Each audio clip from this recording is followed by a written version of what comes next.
our reading for today is Numbers chapter 14. So all the congregation lifted up their voices and cried, and the people wept that night. And all the children of Israel complained against Moses and Aaron. And the whole congregation said to them, if only we had died in the land of Egypt, or if only we had died in this wilderness. So once again, the people have forgotten all the great things God has done for them, delivering them from slavery in Egypt, parting the Red Sea, taking care of them, feeding them in the desert, providing food that they needed every day, providing everything they needed. And they start complaining, why didn't you just let us die?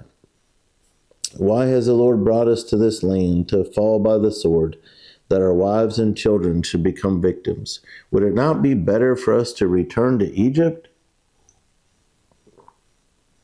So they said to one another, let us select a leader and return to Egypt.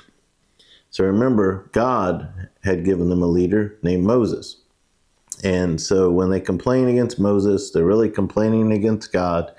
When they say they want to appoint a new leader to take them back to Egypt, they're really saying, God, we're done following you. We don't want you. We want to go back to be slaves again.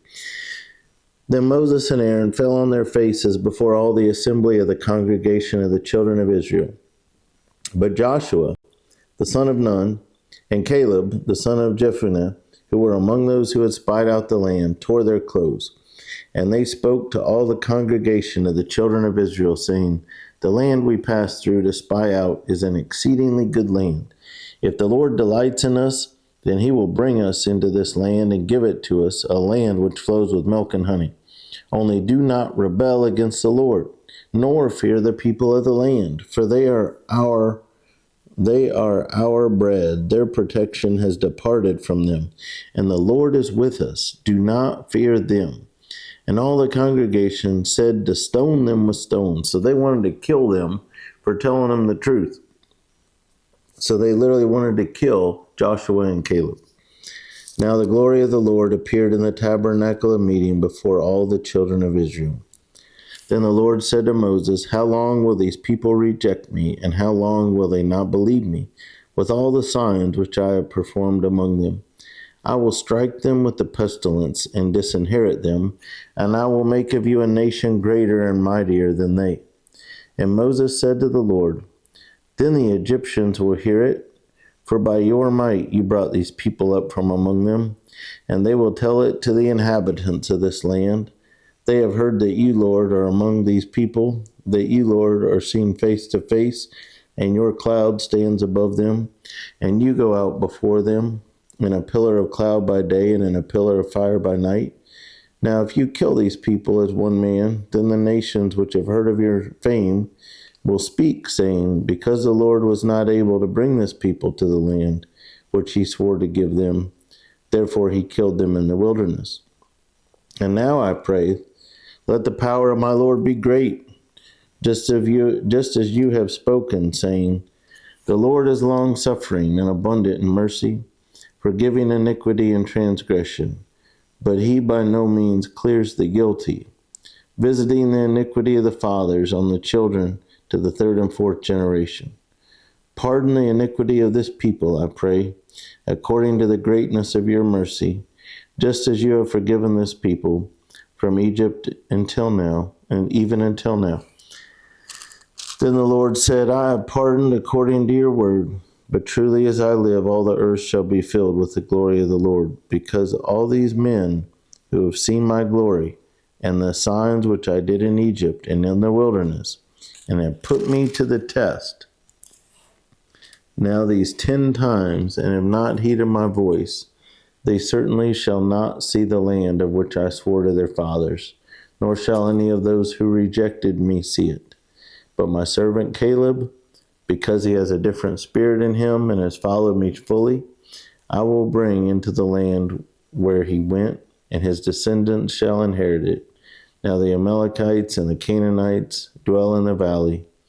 Tomorrow turn and move out into the wilderness by the way of the Red Sea. So even though they complained against Moses, Moses cries out to God to have mercy. And God does have mercy, but he says that all the people that came back with a negative report. He's going to wait the number of years till all of them are dead and die in the wilderness before he allows the Israelites to go to Canaan. So it really delays them entering the promised land. And the Lord spoke to Moses and Aaron, saying, how long shall I bear with this evil congregation who complain against me? I have heard the complaints which the children of Israel make against me. So in verse 28, he says, say to them, as I live, says the Lord, just as you have spoken in my hearing, so I will do to you. The carcasses of you who have complained against me shall fall in this wilderness.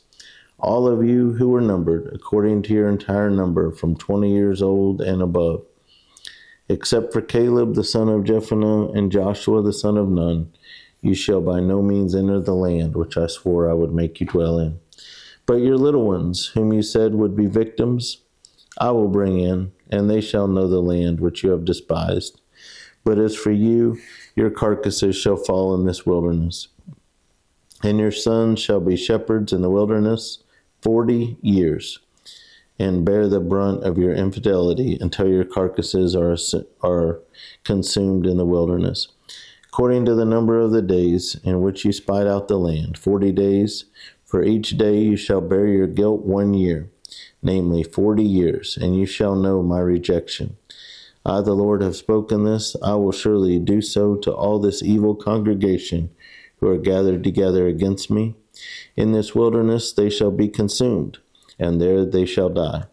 Now the men whom Moses sent to spy out the land, who returned and made all the congregation complain against him by bringing a bad report of the land, those very men who brought the evil report about the land died by the plague before the Lord. But Joshua the son of Nun and Caleb the son of Jephunneh remained alive, of the men who went to spy out the land. Then Moses told these words to all the children of Israel, and the people mourned greatly. And they rose early in the morning and went up to the top of the mountain, saying, here we are, and we will go up to the place which the Lord has promised, for we have sinned. And Moses said, now why do you transgress the command of the Lord? For this will not succeed. Do not go up, lest you be defeated by your enemies, for the Lord is not among you. For the Amalekites and the Canaanites are there before you, and you shall fall by the sword, because you have turned away from the Lord. The Lord will not be with you. But they presumed to go up to the mountaintop. Nevertheless, neither the ark of the covenant of the Lord nor Moses departed from the camp. Then the Amalekites and the Canaanites who dwelt in that mountain came down and attacked them and drove them back as far as Ormah. So they realized they messed up, but they still didn't learn to listen and obey the Lord. So they decide, well, we messed up. Maybe we can just go out to battle and not deal with God, and he'll bless us anyway. We'll just do what we want. But they had removed themselves from the protection of God by being disobedient. And so we need to make sure in our lives that we're walking with God, because when we step away from him and go out on our own and think everything's going to go right, it's not. And so that's the tough lesson that they learned.